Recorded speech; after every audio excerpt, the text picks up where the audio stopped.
قابل قدر واجب احترام بزرگ و دوستو، ہم عمر نوجوان ساتھیوں اور بچوں، السلام علیکم ورحمۃ اللہ وبرکاتہ۔ الحمدللہ نحمده ونستعینه ونستغفره ونؤمن به ونتوکل علیہ ونعوذ باللہ من شرور انفسنا ومن سیئات اعمالنا، من یهده اللہ فلا مضل له ومن يضلله فلا هادي له، ونشهد أن لا إله إلا الله وحده لا شريك له، ونشهد أن محمدا عبده ورسوله، أما بعد فأعوذ بالله من الشيطان الرجيم، بسم الله الرحمن الرحيم، أن يبعثك ربك مقاما محمودا، صدق الله مولانا العظيم وصدق رسوله النبي الأمين المتين الكريم، ونحن على ذلك لمن الشاهدين والشاكرين والحمد لله رب العالمين۔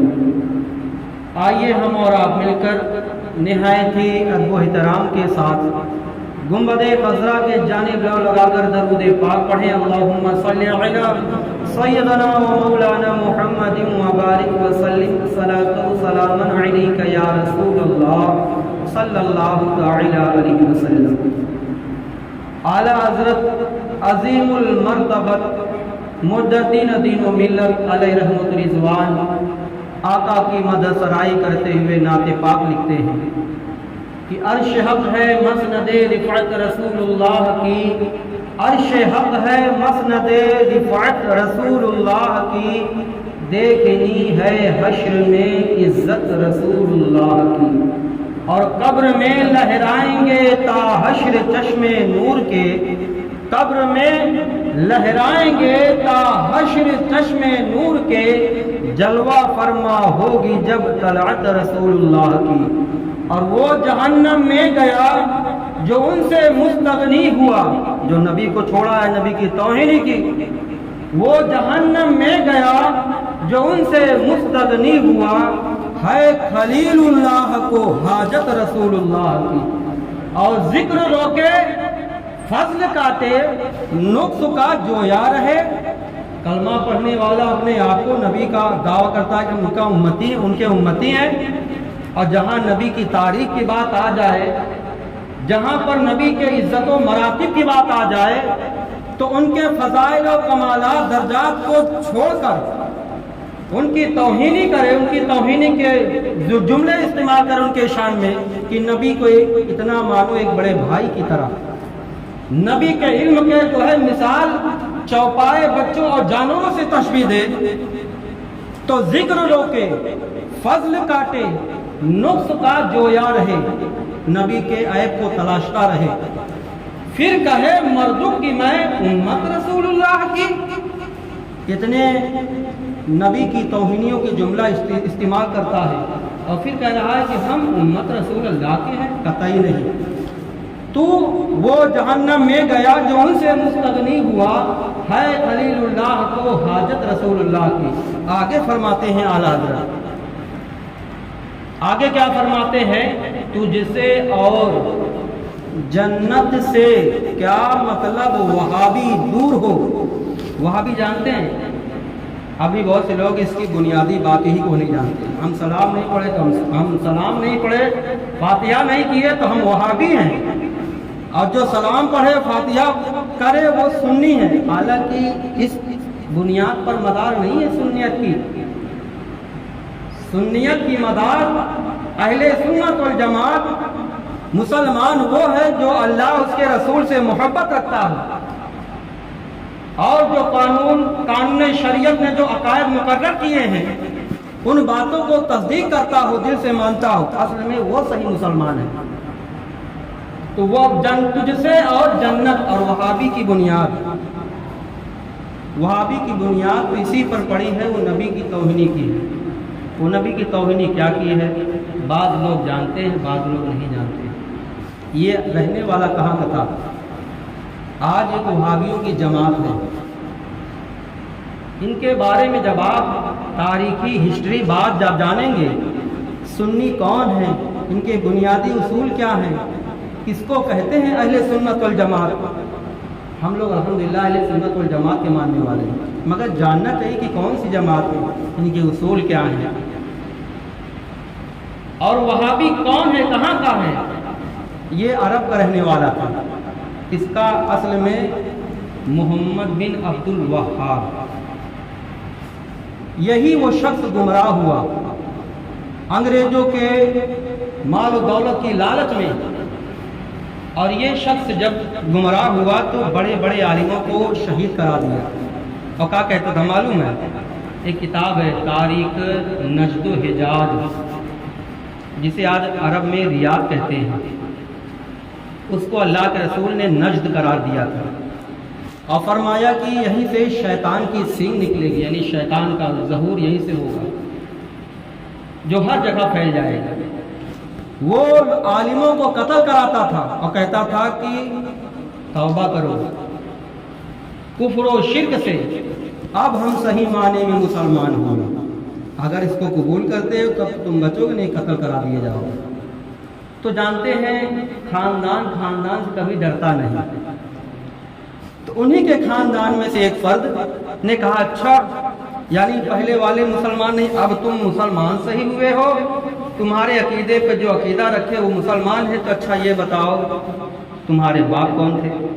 وہ تو اہل سنت والجماعت کے تھے، نبی کے چاہنے والے، تو گویا وہ تو مشرک ہوئے، تمہارے کہنے کے اعتبار سے وہ کافر ہوئے، تو اب تم کیا ہوئے؟ مشرک کے بیٹے ہوئے، تمہارے کہنے کے اعتبار سے تو جل ان کے خاک ہو گئے، لاجواب ہو گیا، جواب نہ بن سکا، خاندان والے کو چھوڑ دیا۔ تو یہ کتاب لکھی عربی میں التوحید، کتاب کا نام ہے، کتاب مل جائے گی، جس کو حق کی تلاش ہے وہ تلاش کر سکتا ہے۔ اس میں لکھا کہ نبی مر کے مٹی میں مل گئے، معاذ اللہ، پہلا جملہ گستاخ رسول کو اس نے لکھا۔ اس کا ترجمہ ہندوستان اردو میں کیا لکھا؟ وہ تو لکھا کہ مر کے مٹی میں مل گئے، مر کے مٹی سے مل گئے، معاذ اللہ۔ مٹی سے ملنا اور مٹی میں ملنا بہت فرق ہے، جو پڑھے لکھے حضرات کو جانتے ہیں۔ یہاں اردو میں ترجمہ لکھا گیا تقویۃ الایمان، تہجیر الناس، برہنِ قاطیہ، یہ بدنام زمانہ کتاب ہے۔ خود وہابی کے جماعت کے لوگ کہتے ہیں کہ اگر ہمارا بس چلے تو تمام کتابوں کو اکٹھا کر کے جلا دیں۔ دیوبند کے محتمی کاریہ کرتا، ان کا اسٹیٹمنٹ ہے، کتاب اردو اخبار میں بھی نکالا تھا، اور بہت ساری ان کے جماعتوں کے، کیونکہ جانتے ہیں کہ ہمارے علماؤں نے نبی کی توہین کی، جس کی بنیاد پر وہ کفر میں شامل ہیں۔ ہندوستان میں جو کتاب لکھی گئی اسی کا ترجمہ توحید والی کتاب کا، تو اس میں یہاں اور بڑھا کے لکھ دیا معذرت، نبی مر کے مٹی میں مل گئے، اس سے بھی زیادہ جملہ توہینی کے نبی کی شان میں گستاخی کی گئی۔ ایک بار علامہ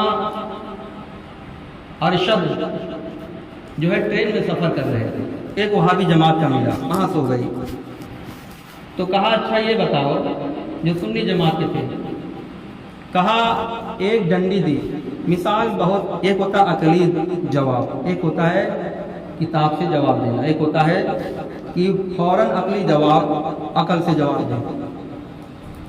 تو جیسے سلام پڑھنا آپ پڑھتے ہیں تو اس کا یہ سلام نہیں پڑھنا چاہیے، تو اس کا جواب ترنت سنی اہل سنت جماعت عقل سے دیتا ہے، منع کہاں ہے؟ سلام کو تم روک رہے تو منع کہاں ہے؟ اس کو دکھاؤ، یہ ہوا عقلی جواب۔ مگر کتابی جواب کیا ہے؟ کتاب سے ثبوت دینا پڑتا ہے کہ ان اللہ 22 سورہ حجاب آیت نمبر 56 میں لکھا ہے، ان اللہ و ملائکتہ یصلون علی النبی یا ایھا الذین آمنوا صلوا علیہ وسلموا تسلیما۔ ترجمہ اس کا ہر جماعت والوں نے وہی لکھا ہے۔ کیا لکھا ہے؟ اے ایمان والو، بے شک ان اللہ، بے شک اللہ، و ملائکہ، ملک کہتے ہیں فرشتے کو، ملائکہ بہوچن آ گیا، فرشتوں، بے شک اللہ اور اس کے فرشتے یصلون علی النبی، غیب بتانے والے نبی پر درود پڑھتے ہیں اور پڑھتے رہیں گے۔ یصلون جب سے لفظ آئے تو یہ دو معنی استعمال دیتے، یہ دو معنی بتاتا ہے۔ یہ پریزنٹ اور فیوچر دونوں کا معنی دیتا ہے، یعنی حال اور مستقبل کا معنی دیتا ہے۔ تو غیب بتانے والے نبی پر درود پڑھتے ہیں، پڑھتے رہیں گے۔ آگے کیا فرمایا اللہ نے؟ یا ایھا الذین آمنوا، اے ایمان والو، ایمان والے سے کہا، سب سے نہیں کہا، اے ایمان والو، یا ایھا الذین آمنوا صلو، صاد سے درود پڑھو، وصلی، سین سے سلام پڑھو، وتسلیما، خوب سلام پڑھو۔ سلام کے بارے میں اللہ نے تاکید فرما دی، ایک بار کہا سلام پڑھو، پھر کہا سلام پڑھو، خوب سلام پڑھو۔ یہ ہوا کتاب سے جواب دینا۔ تو تقویۃ الایمان، تو ان سے جب بحث ہو رہی تھی، دونوں عالم تھے، سنت جماعت کے بھی تھے، وہابی جماعت کے تھے۔ بتانے کا مقصد اپنا ایمان بچائیں۔ اللہ کا شکر ہے کہ اپنے اعتراف میں تو سنی وہابی بند ہو چکا ہے غالباً، اب بالکل نہیں ہوتا، مگر آج سے 4-5 سال پہلے بہت ہوتا تھا۔ وجہ کیا تھی؟ جہاں علم نہ ہوگا وہاں تکرار زیادہ ہوگی۔ جب لوگوں کو علم ہوگا، علم سے بیٹھ کے سوال و جواب کریں گے، قرآن حدیث کی روشنی میں جواب دیں گے، تو باطل خاموش ہو جاتا ہے۔ تو کہا ایک ڈنڈی دی اور ایک صاحب، ایک آپ کی لڑکی کو کہا، کچھ دنوں کے بعد میں آیا، یہ بطور تمثیل سمجھانے کا کہ نبی مر کے مٹی سے مل گئے، مٹی میں مل گئے، بہت فرق ہے۔ ڈنڈی غائب ہو گئی۔ اب اہل سنت والجماعت کا عالم، وہاں بھی جماعت کا عالم سے پوچھتا ہے، اچھا یہ بتائیے، اب وہ ڈنڈی آپ کے لڑکی سے گم ہو گیا کہ لڑکی میں گم ہو گیا؟ بات سمجھیے، سے اور میں بہت فرق ہوتا ہے۔ لڑکی سے ڈنڈا گم ہو گیا، لڑکی میں ڈنڈا گم ہو گیا، تو کہا لڑکی سے ڈنڈا گم ہو گیا۔ تو کہا اسی طریقے سے ہمارے آقا صلی اللہ علیہ وسلم مٹی سے مل گئے، ٹچ ہو گئے، مٹی میں مل نہیں گئے، برابر نہیں ہو گئے کہ ختم ہو گئی ان کی شریر پوری ماشاءاللہ۔ ارے شریر مؤذن کے، شہید کے، انبیاء اکرام کے خود حدیث بات ہے، کیا یہ وہ حدیث نہیں پڑھتے؟ کیا پڑھتے ہیں، مگر جب نبی کی توہین کرتے ہیں تو اللہ ان کے شعور کو، سمجھ کو پامال کر دیتا ہے۔ قرآن خود کہتا ہے، یا ایھا الذین آمنوا لا ترفعوا فوق اصواتکم صوت النبی کجہرکم اعمالکم ان تحبط اعمالکم ولکن لا تشکرون۔ قرآن کا ترجمہ یہ ہے کہ اللہ تعالیٰ فرماتا ہے کہ اپنی آواز کو نبی کی آواز سے اونچی نہ کرو۔ میرے نبی کی شان یہ ہے کہ ان کی بارگاہ میں جب ہو تو ادب کے ساتھ بات کرو، یہ نہیں کہ بات کرتے کرتے جیسے ایک دوسرے سے بات کرتے تو آوازیں بلند ہو جاتی ہے۔ یہ بے ادبی ہے ہمارے نبی کی شان میں اونچی آواز میں بات نہ کرنا، ورنہ تمہارے اعمال برباد کر دیے جائیں گے، یہ اللہ کہہ رہا ہے۔ کسی بات پر اونچی بات کرنے پر اللہ تعالیٰ فرمایا تمہارے روزہ، نماز، حج و زکات سب برباد کر دیں گے۔ اگر ہمارے نبی کی شان میں اونچی آواز میں بات کی، صرف بات کی تو، اور جو بکواس بک رہا ہے، توہین کر رہا ہے، اس کا حشر کیا ہوگا؟ آگے کیا کہتا ہے؟ وَلَٰكِن لَا تَشْعُرُونَ، تمہیں شعور نہ ہوگی، تمہیں سمجھ نہ ہوگی۔ لوگ بتائیں گے کہ نبی کے شان میں تو نے گستاخی کر دی، مگر تو سمجھے گا نہیں۔ وَلَٰكِن لَا تَشْعُرُونَ، تمہیں شعور بھی نہ ہوگا، لوگ بتائیں گے، تنبیہ کریں گے، مگر تمہیں شعور نہ ہوگی، کیونکہ تو نے نبی کی توہین کی تو ایمان سے ہاتھ دھو بیٹھے گا۔ تو اللہ تعالیٰ ہم سبھی کو اپنے اور اپنے محبوب کی محبت میں جلائے اور انہی کی محبت میں سلائے، انہی کی محبت میں دنیا سے اٹھائے۔ درود پاک پڑھیں، اللہم صلی علی سیدنا و مولانا محمد وبارک وسلم، صلاۃ و سلام علیک یا رسول اللہ صلی اللہ تعالی علیہ وسلم۔ خطبہ مسنونہ کے بعد جس آیت کریمہ کی تلاوت کرنے کا شرف حاصل کیا، 15 پارہ سورہ بنی اسرائیل میں اللہ تبارک و تعالی ارشاد فرماتا ہے، اَن یبعثک ربک مقاما محمودا، کہ بے شک اللہ نے تم سے جو وعدہ کیا ہے مقام محمود کا وہ عطا فرمائے گا۔ تو مقام محمود ہے کیا، یہ سمجھنا ہے۔ تفسیر میں کیا لکھا ہے؟ تو مقام محمود کا دوسرے جملے میں سمجھیے شفاعت کبریٰ ہے، نبی کی شفاعت۔ اور مقام محمود کی تفسیر میں یہ لکھا ہے کہ جب اللہ تعالیٰ کے شان کے لائق جیسے اس کی کرسی ہوگی، مجہول رکھا گیا ہے، غائب رکھا گیا ہے، اب اللہ جانے کہ اس کے شان کے لائق کیسی کرسی ہوگی۔ جب اللہ استویٰ فرمائے گا تو اپنے داہنے جانب اپنے محبوب جناب محمد رسول اللہ صلی اللہ علیہ وسلم کی کرسی لگی ہوگی، اس پہ آپ جلوہ فرما ہوں گے اور آپ کی شان یہ ہوگی، مگر اس سے پہلے شفاعت کا مسئلہ سمجھیں اور یہ شفاعت کے بارے میں بھی جانیں۔ آپ کا قریب گاؤں کا بچہ کا جو شعور والے وہ جانتے ہیں کہ اللہ کے رسول کل ہماری شفاعت کرائیں گے میدان محشر میں۔ بہت سے لوگ تقریروں میں میلادوں میں سنتے رہتے ہیں، مگر ایک جماعت ایسی بھی ہے جسے غیر مقلد عرف اہل حدیث کہتے ہیں۔ ان کا عقیدہ ہے کبھی جب ان کے عالموں سے بات چیت ہو نہ پوچھا کرو، ہمارے مولانا جو کہہ رہے ہیں ان سے پوچھا کرو تاکہ تمہارا ایمان بھی مضبوط ہو جائے، اور اگر اسی کا عقیدہ اختیار کرنا ہے تو آدمی بائیکاٹ ہو جائے، کنفیوژن میں نہ رہے، دونوں پاؤں پہ پلہ پہ، دونوں پاؤں پہ پاؤں نہ رکھے ناؤ پہ۔ اہل سنت یعنی غیر مقلد اہل حدیث کا عالم کہتا ہے کہ شفاعت کوئی چیز نہیں، نبی شفاعت نہیں کرا سکتے۔ آج سے غالباً 18 سال پہلے یا 2004 سے پہلے میں نمازی بنا تو ایک گاؤں میں غیر مقلد آیا تھا، تو ہم کو بلوایا گیا تھا، میں اس سے بحث کیا، بحث کا اس وقت میں عالم بھی نہ تھا، جتنا جانتا تو انہوں نے جواب دیا۔ اس نے کہا شفاعت کوئی نہیں کرا سکتا۔ تو شفاعت آپ اہل سنت والجماعت سے سنتے چلے آئے کہ نبی کل قیامت میں شفاعت کرائیں گے، کیا دلیل ہے آپ کی؟ کوئی آپ کو ٹوک دے تو کیا جواب دیں گے؟ یہی ہے کم علمی، جب علم نہ ہوگا تو ہم جواب کیا دیں گے؟ تو حدیث سنیں، جواب سنیں، یاد رکھیں، تحقیق کریں، ان کے عالموں سے ملاقات ہو تو پوچھیں تمہارا عقیدہ کیا ہے۔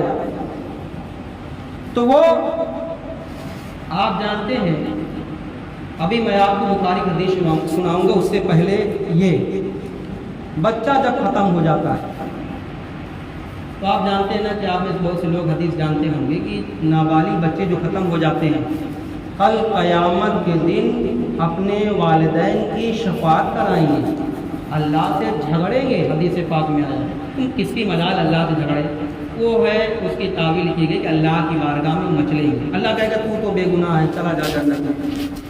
وہ کہے، اللہ فرمائے گا تو جنت میں چلا جا، تو نہیں جائے گا، مچلے گا اللہ کی بارگاہ میں۔ کہے گا کہ اے اللہ میں کیسے جنت میں جاؤں، میرے ماں باپ تو ابھی جہنم میں ہیں اور ہم اکیلے جنت میں چلے جائیں۔ تو اللہ تبارک و تعالیٰ فرمائے جا، جس کی وجہ سے تو ہم سے حجت کر رہا ہے، جس کی وجہ سے تو ہم سے بحث کر رہا ہے، میری بارگاہ میں مچل رہا ہے، جا اپنے والدین کا ہاتھ پکڑ لے، جنت میں چلا جا۔ اس کا حوالہ بھی سن لو۔ نابالغ بچے، لڑکی کی نابالغ لڑکے کی دعا الگ الگ ہے۔ اللہم اجعل لنا فرطا واجعلہ، یہ لڑکے کے لیے استعمال ہو، جب آئے ہو ہے پیسے ہو، یہ لڑکے کے لیے استعمال ہوتا ہے۔ لڑکی کے لیے میت میں جو دعا پڑھی جاتی ہے نابالغ بچے کے لیے، وہاں اللہم اجعلہا، ہے علی جبر ہا استعمال ہوتا ہے مؤنث استری لنگ کے لیے۔ تو اس میں کیا آتا ہے؟ وَجْعَلْهُ شَافِعَةً مُشَفَّعًا، آخری میں آتا ہے۔ اس کا کیا مطلب؟ ترجمہ دیکھیں، کسی بھی جماعت کا ترجمہ دیکھیں آپ جا کے، اس میں یہ لکھا کہ اے اللہ اس بچی کو یا اس بچے کو میرا شفیع بنانا، کل قیامت دن میری شفاعت کرنے والا بنانا۔ ایک نابالغ بچہ یا بچی اپنے والدین کی شفاعت کرائے گا، یہ دعا ہر جماعت کے لوگ پڑھتے ہیں، اور اللہ کے رسول جو دونوں عالم کے مالک و مختار ہیں، ان کے بارے میں اگر یہ کہا جائے کہ نبی شفاعت نہیں کرا سکتے، یہ بدعقیدہ گمراہوں کا عقیدہ ہے، اہل سنت والجماعت کا عقیدہ نہیں ہے۔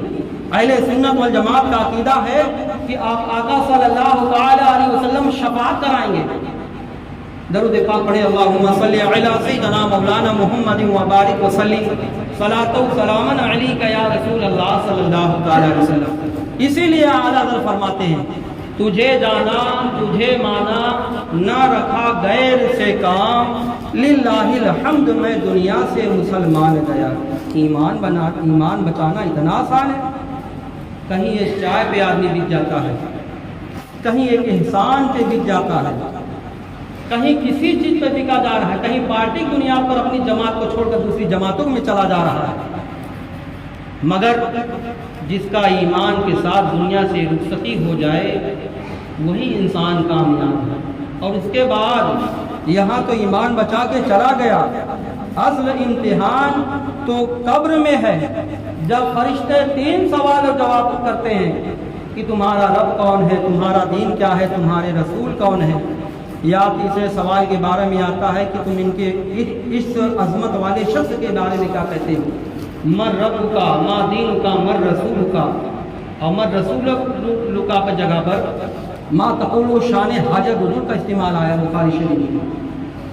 حاضہ لفظ اشارہ ہے، حاضہ اور ذالکہ جو قرآن پڑھے ہیں، ذالکہ کتاب لکھا رہتا ہے، حاضل کتابوں کہیں کہیں لکھا ہے، تو حاضہ یہ دونوں الفاظ اس میں اشارہ ہے، اشارہ کے لیے استعمال کیا جاتا تھا، یہ اور وہ اردو میں کہتے ہیں۔ تو بخاری شریف میں ہے ما تقول شان حاضر رجل، اس عظمت والے شخص کے بارے میں کیا کہتے ہو۔ تیسرا جب سوال ہوگا تو آقا صلی اللہ تعالی علیہ وسلم اور ختم ہونے والے کے درمیان جتنے پردے تھے ہٹا دیے جاتے ہیں، پوچھا جاتا ہے کہ ان کے بارے میں تم کیا کہتے ہو اشارہ کر کے، اور جو نبی کا دیوانہ ہوتا ہے، نبی کا ماننے والا ہوتا ہے، وہ یہ کہتا ہے کہ ہمارے رسول ہیں، اور جو نبی کا غدار گستاخ رسول ہوتا ہے تو کہے گا دنیا میں یہ ہمارے بڑے بھائی کی طرح ہے معذرا۔ تو اس کا حشر جو نبی کا چاہنے والا ہے جنت میں جائے گا، اور جو غدار رسول گستاخ رسول ہے وہ جہنم میں جائے گا، جو نبی کو اپنی طرح کرے گا، کمپیئر کرے گا معذرا۔ درود پاک پڑھیں، اللہم صلی علی سیدنا و مولانا محمد و بارک وسلم، صلاۃ و سلاما علیک یا رسول اللہ صلی اللہ علیہ وسلم۔ یہی ایک دو بات بتا کر تقریر ختم کرتے ہیں۔ پچھلے جمعہ میں نے بات بتائی، ادھوری رہ گئی، کہ نبی کے بشر ہونے میں اہل سنت والجماعت کا کیا عقیدہ ہے، ہمارا عقیدہ کیا ہے، ہم کو یہ جاننا ہے۔ دوسرے کا کیا عقیدہ ہے، جب اپنے عقیدہ جان لو گے دوسرے کا عقیدہ مختلف پتہ چل ہی جاتا ہے۔ جو نبی کو بشر یعنی انسان نہ مانے وہ کافر ہے، سمجھ رہے ہیں؟ جو نبی کو بشر یعنی انسان، جو نبی کو بشر نہ مانے وہ کافر ہے اسلام کے روح سے، اور جو نبی کو اپنی طرح بشر مانے وہ کافر ہے۔ جو نبی کو انسان نہ مانے وہ کافر، جو نبی کو اپنی طرح مانے وہ کافر۔ لہذا نبی بشر ہے مگر ہماری طرح نہیں، یہ عقیدہ سب رکھو جو رکھتے چلے آئے ہو، اور جو عقیدہ رکھتے ہیں کہ نبی کو ایک بڑے بھائی کی طرح مانو یا نبی ہماری طرح ہے، اللہ نے ان کو مرتبہ دیا اس لیے ہمارے بڑے بھائی ہوئے، تو ان کی طرح عقیدہ نہ رکھیں۔ درود پاک پڑھیں، اللہم صلی علی سیدنا و مولانا محمد و بارک وسلم، صلاۃ و سلاما علیک یا رسول اللہ صلی اللہ تعالی علیہ وسلم۔ اور دوسری بات ہمیں اور آپ کو چاہیے کہ جیسے سب سیکھتے ہیں ویسے دین سیکھیے۔ آپ کے ایمان میں مضبوطی کب آئے گی؟ جب آپ کا دین کا علم مضبوط ہوگا۔ میں بھی کسی زمانے میں کس حالت میں تھا جب آپ اچھی طرح جانتے ہیں، نہ میں عقیدے پختہ تھا نہ عمل میں پختہ تھا۔ آج جس مقام پر پہنچا ہوں یہ علم کی بدولت اور بزرگوں اور نبیوں سے محبت کی بدولت اور ماں باپ جو سنی تھے اس کی بدولت وہ ایمان کا رشتہ مضبوط رہا اور اس مقام پر پہنچا دیا ہے۔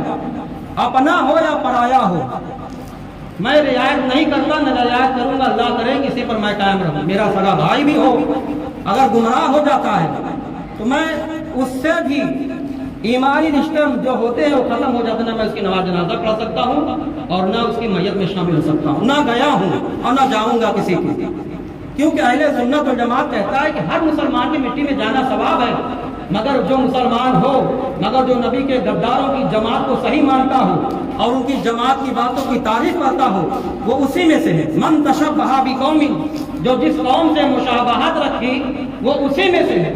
لہذا ایمان کی فکر کریں۔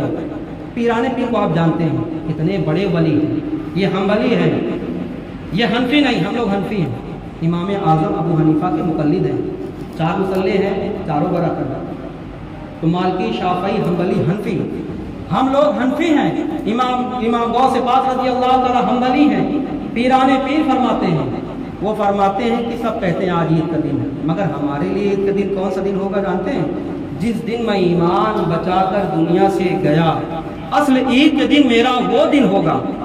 تو ایمان کے بارے میں جانیں، دین کی بات کو سمجھیں، ورنہ اپنی آخرت کو جو خراب کرے گا وہ قبر میں خود اپنے اس کرنے کا ذمہ دار ہوگا۔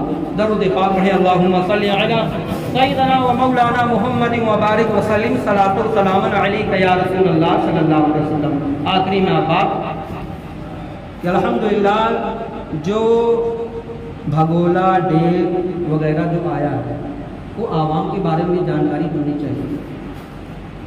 پہلے سامان کم تھا تو 900 کرایہ بنتا تھا، پھر سامان کچھ بڑھا تو 1500 بنتا ہے، اب اور سامان بڑھا تو اللہ کا شکر ہے کہ 3000 4000 بھی کرایہ آتا ہے۔ غالباً سب کو جمع کیا گیا، جوڑا گیا تو 40,000 روپیہ کرایہ آیا ہے، اور اسی طرح سے انشاءاللہ جو کمیاں اس میں ہے وہ بڑھتا جائے گا سامان تو یعنی کرایہ بڑھتا جائے گا۔ یہ کرنے کا مقصد یہی ہے کہ آج ہماری قوم دین کی طرف سے لگاؤ کم ہوتا جا رہا ہے، مال کی محبت بہت بڑھتی جا رہی ہے، تو مال کی جب محبت بڑھے گی تو دین سے دوری بڑھے گی۔ مال کی محبت ہو ضرور مگر دین پر غالب نہ آئے۔ اللہ تعالیٰ ہم سبھی کسی پر قائم کرے۔ اللہ سے دعا گو ہے کہ جو کچھ میں نے بیان کیا اس میں لفظ معنی خطا غلطی ہوئی ہو تو اپنے فضل و کرم سے معاف فرما کر اس بڑی کو اپنی بارگاہ میں قبول فرمائے۔